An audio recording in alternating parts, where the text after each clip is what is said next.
Top quality और consistent performance के लिए सिर्फ सिल्वर पंप नाम याद रखना। અમેરિકાએ લાદેલા ટેરિફ સામે અમરેલીમાં રોષ ભભૂક્યો છે અને અમેરિકન ઉત્પાદનોની જાહેરમાં હોળી કરવામાં આવી। વિશ્વભરમાં ચાલતા ટેરિફ વોર વચ્ચે અમેરિકાએ ભારત પર 50% ટેરિફ લાદ્યો છે, જેની સામે દેશભરમાં રોષ ફેલાયો છે। તેવામાં આજે અમરેલીમાં અમેરિકન ઉત્પાદનોની જાહેરમાં હોળી કરવામાં આવી। ઇફકોના ચેરમેન દિલીપ સંઘાણીની આગેવાનીમાં વિશાળ રેલી યોજાઈ। અમેરિકન ઉત્પાદનોના બહિષ્કારની તેમાં અપીલ કરવામાં આવી। દિલીપ સંઘાણીએ કહ્યું કે ટ્રમ્પ ભારતની પ્રગતિને અવરોધવાનો પ્રયાસ કરી રહ્યો છે।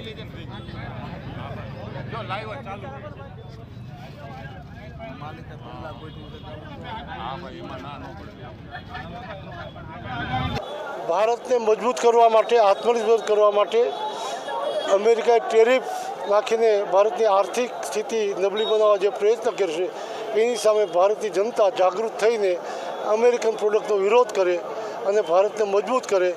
મજબૂર નહીં, મજબૂત કરવાની દિશામાં સૌ કામે લાગે, એ જ સૌને અપીલ। તો અમરેલીમાં વિશાળ રેલી યોજી રાજકમલ ચોકમાં ઉગ્ર વિરોધ કરાયો અને ટ્રમ્પ તેમજ અમેરિકા વિરુદ્ધ સૂત્રોચ્ચારની સાથે ભારતીય જાગોના નારા પણ લગાવાયા। આ વિરોધમાં ભાજપના આગેવાનો પણ જોડાયા હતા। તેઓએ અમેરિકાના ઉત્પાદનોનો વપરાશ ટાળવા અને પીએમ મોદીનો સાથ આપવા આહવાન કર્યું।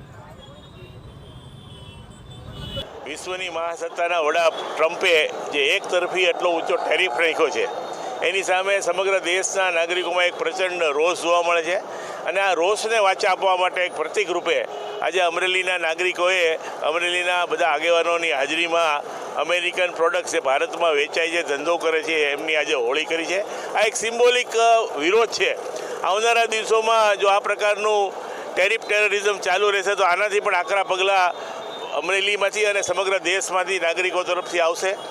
ભારતની 140 કરોડની જનતા અમેરિકાના કોઈ પણ પ્રકારના ટેરિફના દબાણમાં આવ્યા વગર એમનો વિરોધ કરે છે અને સમગ્ર દેશની જનતા આપણા આદરણીય વડાપ્રધાન મોદીજીની સાથે છે કે આ દેશની 140 કરોડની જનતા જે અમેરિકાની જેટલી કંઈ પ્રોડક્ટ છે ઇન્ડિયાની અંદર એનો બહિષ્કાર કરે તો અમેરિકા ઓટોમેટિક બેન્ડ વળી જાય, એમાં કોઈ શંકાને સ્થાન નથી।